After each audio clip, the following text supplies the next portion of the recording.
Welcome back to After the Midnight. This week we're talking about track 7 from Endless Summer, The Comeback Kid. And to get a better understanding of how this song came to be, let's hear some more from Tyler and Tim. What was the inspiration for the song Comeback Kid? It came to me with that title. It was called, I sent you a track called The Kid. Ah, that's right. Which is, shout out to my buddy Tice. Honestly, boom, Denmark, ayo. He was like, you should call the track The Kid. And I was like, that's awesome. And I sent it to Tyler, and you wrote The Comeback Kid. I was like, this is perfect. It's interesting how the name came first. I remember hearing previously that he liked to just name track something, and many times the track will become the inspiration for the song. So yeah, it's really cool that this is one of those cases where the song name came first and Tyler took that as inspiration and made it even something better, The Comeback Kid. It is interesting as a producer, what you choose to name your songs. I can't tell you how many songs I've had where it's just some random name or, whatever. And I think we've definitely seen that come all the way to fruition for Tim. We have songs like Collateral or like The Equalizer, that can be pulled in. There used to be a TV show called The Equalizer. There's a movie named that. So it's interesting, where he chooses to pull his references and ultimately his names from. And I wonder if that was just more of like the vibe, because it does have an adolescence feel to it. It almost reminds me of stuff that we hear later on in the Midnight when we get like to the album Kids, kind of still has that feeling to it a little bit, to me, at least on the instrumentation side. Lyric wise, I think this is way up there for me in terms of lyrics by Tyler. I love the message in this song. I think it's very relatable to a lot of people. I think especially after last year, it's really relatable. But yeah, it's interesting how it just all came from the name of the file that was sent over to Tyler from Tim, and Tyler just kind of ran with it, and it turned into something awesome. Yeah, totally agreed. Yeah, and it definitely is relatable, like you're saying. Everybody's had struggles at some point or another, and to overcome them is hard and also rewarding.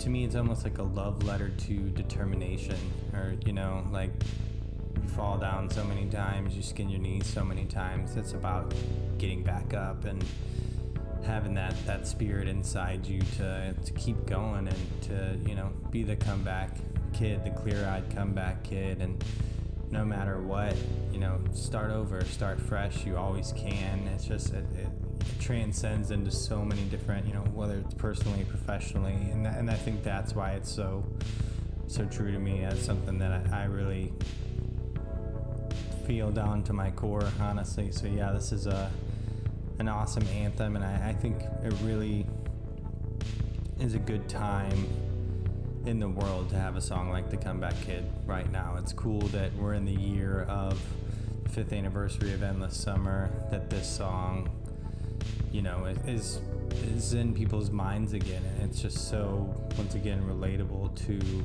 everything that we went through, that humanity went through last year. We're all the comeback kids, we're all the clear-eyed comeback kids.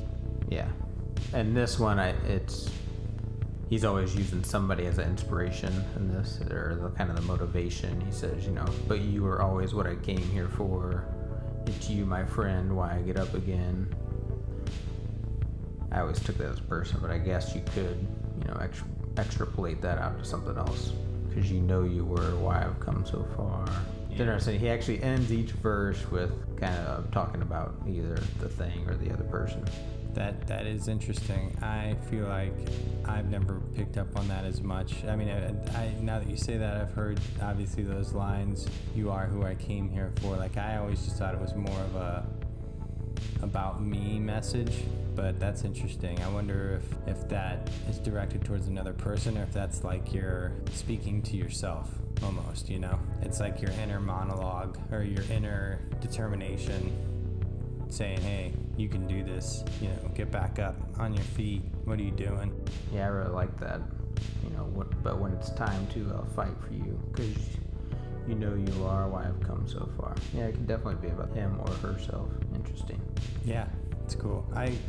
Just the dualism and the genius of his lyrics. And one thing that sticks with me in this song from Tyler, that's just such a random cadence of words, but works so well, is when he talks about how he feels the wind blow like a screen door in a thunderstorm, because that's just like, it's really kind of random, but it's such good imagery. That's just like being rocked back and forth, just like, to me, that's, the point of I can't catch a break. Like, you're just trading blows with yourself, getting knocked down, but yeah, I love that line. That one always sticks out to me a lot.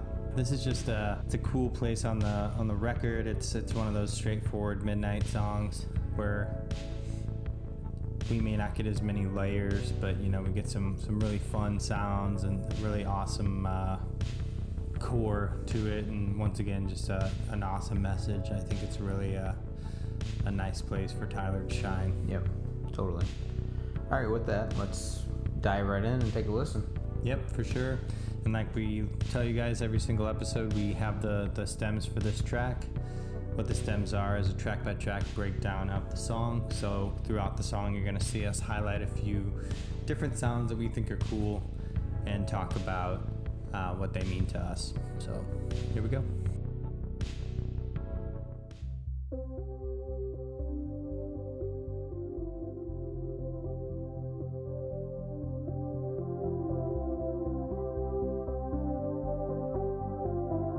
So this starts out with the Comeback Kid synth.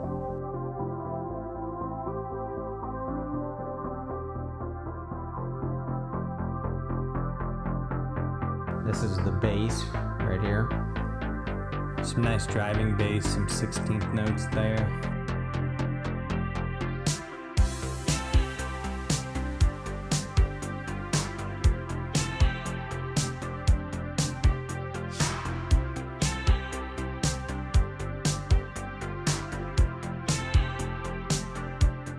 And we got the drums. That kind of gives me Michael Jackson vibes, and then going back to our Jason episode, like the Maniac vibes a little bit. And that clap there.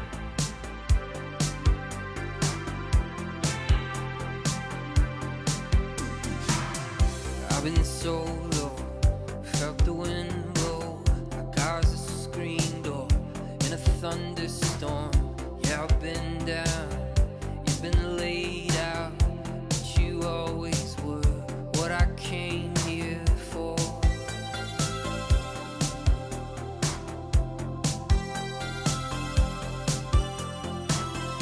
Waiting all day just for my sake, for a bell to ring, for the first to sing. Yeah, I've been blue, that ain't nothing new. To you, my friend, why get up again?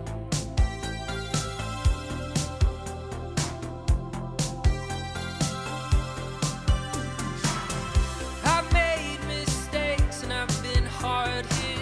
I say, so what? So what if I did? I'm the clear-eyed, I'm the comeback kid. It's been a rough year, been some tough tears. I've lost so fast all that I had, but when it's time to, I'll fight for you, 'cause you know you are why I've come so far.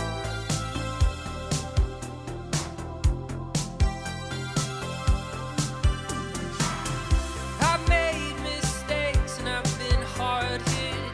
I say, so what? So what if I did? I'm the clear-eyed, I'm the comeback kid. Start it over again.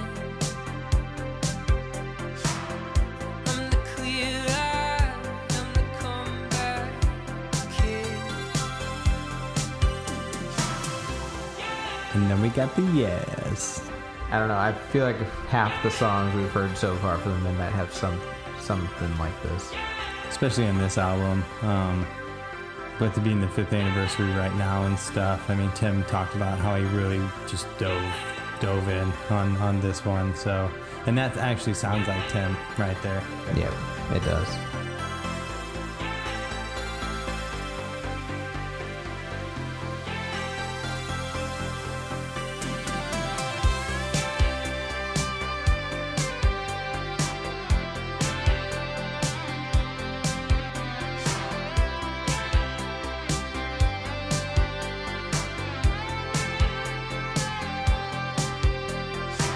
You got the guitar solo. Yeah, this sounds like the Predator synth right here. Yep. And again, it sounds very authentic.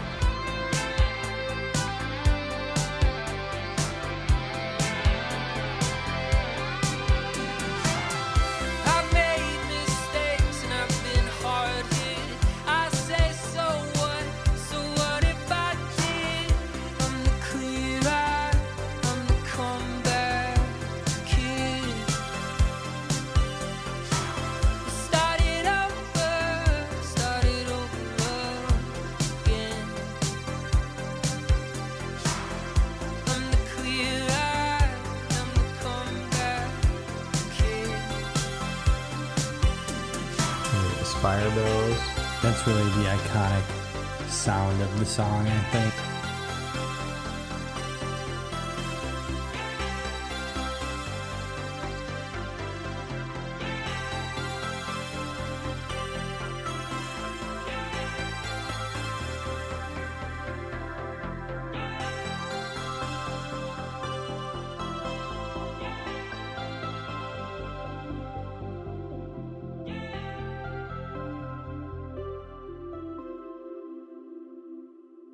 Well, what was the inspiration for the lyrics? I liked, I liked the kid. I'm the blue-eyed, I'm the comeback kid. Like, I'm the clear-eyed. Yeah. Yeah, it came very quickly. That was a very quick song to write. That was the last one we wrote for that record. That's the one I've listened the most to, because it's the one that's freshest on my mind that I haven't slaved on for 2 weeks. You know? Yeah, that was a pretty recent interview after the album came out. I'm sure they didn't even foresee the success that this album was going to be by this point. I'm sure it was successful, but not as big as it definitely is now. Yeah, that's crazy to think about. Yeah, it's like 8 months afterwards. I'm sure I'm sure one song had hit by this point. You know, they obviously already had some fans going into this album, but what a future they had.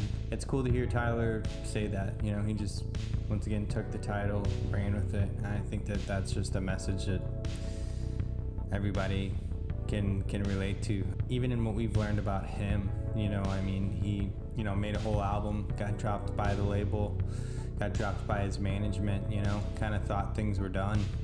Then he found Tim and, you know, created the Midnight. You know, I'm sure Tim's had struggles like that too, you know, writing for other artists. I mean, you know, everybody has been knocked down and gotten back up again. So yeah, really cool to hear the inspiration behind those lyrics. And I also like that Tim, you know, says it's freshest on his mind and that's his favorite, at least at this time. I mean, it was 8 months after the album came out, and he said it was the last song. That was another interesting thing to learn, that this was the last song they put together on the album. What's really interesting about doing this podcast is we go back and we find these kind of time capsules from these interviews, and it's cool to hear their perspective in this point in time. Today, I'm sure they'll give you different answers or different feelings about it because all the success that it has. And it's cool to kind of look in this little time period and see what they're thinking about their project. Totally. And, you know, with us being now halfway through 2021, this interview is from 8 months after And the Summer came out. And the Summer came out in 2016. There was an interview released recently by Valingo, and they reflect back on this album. It was really interesting to hear from both Tim and Tyler. Like, at this point in the Midnight, they had never toured before. They had some success. They had made some money off of it. But just to hear them actually, you know, in this period, you know, talk about it, and obviously what, you know, was to come with this album and how this really catapulted them. And like you said, it's really interesting that this was the last one. Like, when do you have that cutoff, or when do you know, hey, this thing is done? At that point, they didn't have a label behind them. It's not like they had a deadline or anything like that, besides maybe one that they set for themselves. But yeah, it's interesting that this was the last one. This was the last cut that made the record. Yeah, and in that interview you were mentioning, it is interesting, at the time they were still trying to figure out, is it Tim's project featuring Tyler? Because I know at one point Tim was just like, can I just be the Midnight? And that was mainly because Tyler had moved away to New York and Tim was in LA, and he probably just didn't know how he was going to make it work. So it was easier just to say, I'm independent. I'll still have you on some songs, but I might reach out to these other people that are right here. So that's really interesting, but it's cool they stuck together, created many more great projects together, and I don't think they'd be the same if they weren't a duo. It is interesting how we learned that tidbit about Tim asking, Tyler that, and Tyler kind of talked about his involvement in the band at the time, because, Tyler was a full-blown singer-songwriter, Americana artist, doing that, and even in the beginning of the Midnight, even at this point in their history, really at least during the writing process. So he expressed in this recent interview, that this was really Tim's baby, that he maybe wasn't spending as much time on the band, but he still knew that he wanted to be a part of this thing and didn't want to let go or just be a featured artist or anything like that. So yeah, I'm so glad that the universe kept them together, and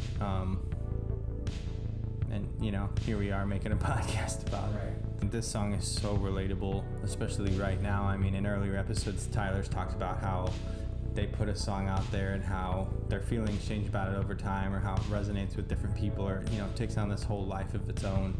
And what's really interesting now is that not only do we have the Comeback Kid off of Endless Summer, but we have the Comeback Kid orchestral version too, which adds just a whole other vibe to it. So to have something like that gives the song a fresh coat of paint, a new take on it, and really came out at a good time, I think, when people needed it. So yeah, just overall, man, it's an awesome song. It's a pick-me-up. It's a positive point, I think, on the album. It's an uplifting message, and yeah, we're cruising right along. We got 5 more to go after this, and then we're through it. Then we're through the Endless Summer.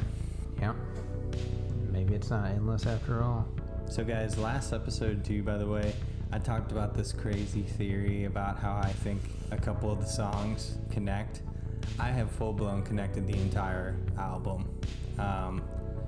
Went down a lot of rabbit holes, connected a lot of dots, but I think that there's a whole story behind this album. I think this whole album is a concept album, super cohesive. I don't know if it meant to be, but yeah, I have connected all the songs together, and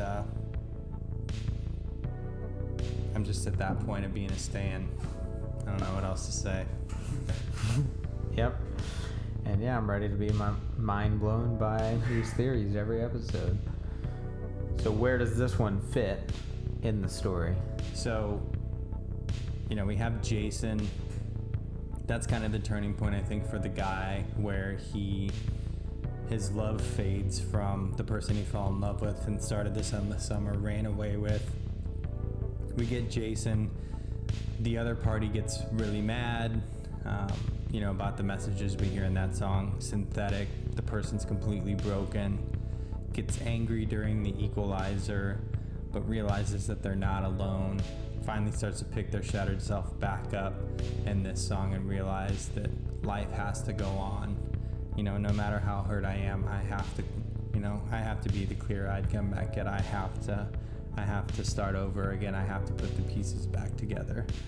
So there's some more drama still involved in the story, but yeah, I think this is the turning point, where the album's 12 songs. If you think about the original release, now we're on song 7, so we're past the turning point of it. So yeah, to me, we take two songs of really, really negative, and then we flip that, and we're turning the corner, and we're going positive again.